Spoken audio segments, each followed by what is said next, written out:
Bonjour. Le but de la vidéo aujourd'hui est de passer à travers les différents paramètres qu'offre Google Meet et ce avant même de commencer notre premier cours sur Google Meet. D'abord, regardons les boutons qui sont à notre disposition. Nous avons le bouton pour ouvrir ou fermer notre micro, le bouton pour ouvrir-fermer la caméra, le bouton des sous-titres, le bouton pour lever la main, le bouton pour partager notre écran, le bouton de certains paramètres, nous y reviendrons un petit peu plus tard, le bouton pour terminer l'appel. Ici, c'est le bouton de clavardage, de participants.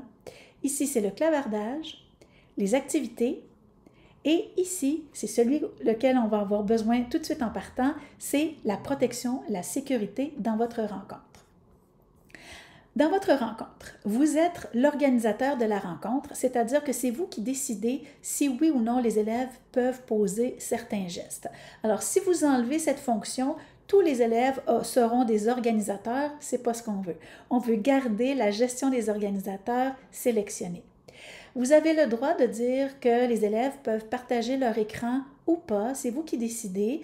Je vous suggère de le mettre à ne pas le sélectionner au départ et facilement pendant votre cours, vous allez pouvoir permettre aux élèves de pouvoir partager leur écran d'un simple clic. Même chose pour la conversation, je vous suggère de partir votre cours sans permettre aux élèves de partager leur conversation, mais si vous décidez de le faire, il n'y a pas de problème, vous avez juste qu'à cliquer dessus comme ça et les élèves vont pouvoir participer à la conversation.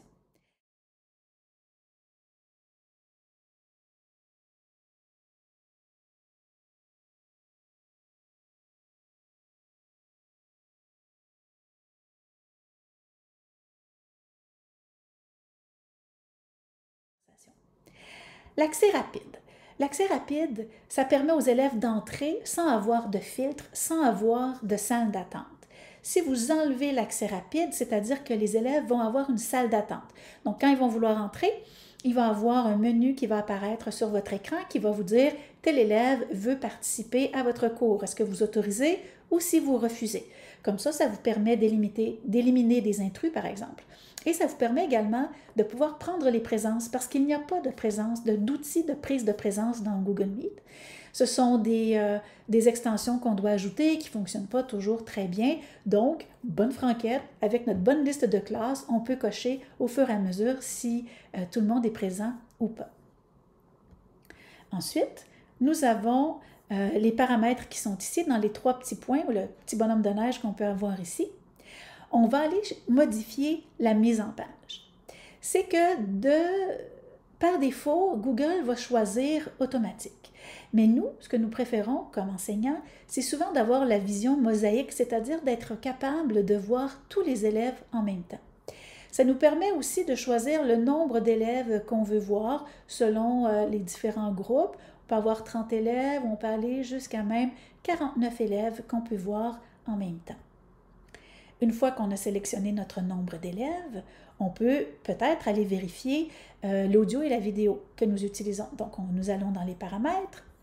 Dans l'audio, on vérifie le micro, c'est bien le micro de l'ordinateur ou si vous avez un micro connecté. Les haut-parleurs, c'est ici que vous allez sélectionner vos écouteurs, si jamais vous avez des écouteurs plutôt que d'utiliser les haut-parleurs de l'ordinateur. Pour la vidéo, c'est la même chose. Vous pouvez avoir différentes caméras. Des fois, c'est des caméras qui sont de site Internet, donc il faut bien s'assurer de voir, qu'on est capable de voir notre visage. Et pour la résolution, on laisse ça à automatique, on laisse Google gérer tout ça. Ensuite, vous avez les sous-titres qui sont ici, si vous voulez les activer. C'est vraiment des sous-titres et non pas de la traduction. Donc, vous cliquez là-dessus. Vous pouvez choisir la langue que vous voulez. Vous pouvez avoir l'anglais, l'espagnol. Vous l'appliquez et vous pouvez voir que sous mon image, il va y avoir les sous-titres qui vont s'ajouter. Pour les arrêter, je clique. Pour terminer le cours, je dois cliquer sur le téléphone, mais là, deux options vont s'offrir à nous. On peut quitter l'appel ou terminer l'appel. Si je quitte l'appel, la classe va rester ouverte. Donc, le prof quitte et les élèves peuvent rester. Si vous choisissez terminer l'appel, terminer, ça veut dire que c'est fermé pour tout le monde. Tout le monde, la classe va se terminer. Vous avez le choix, si jamais vous utilisez le lien pour un Google Meet qui provient de votre Classroom, c'est toujours le même lien qui est généré. Donc, si vous voulez, pour la prochaine rencontre, vous pouvez décider d'avance si vous voulez avoir la salle d'attente ou pas. Alors voilà, maintenant vous êtes prêts pour commencer et accueillir vos élèves dans votre Google Meet.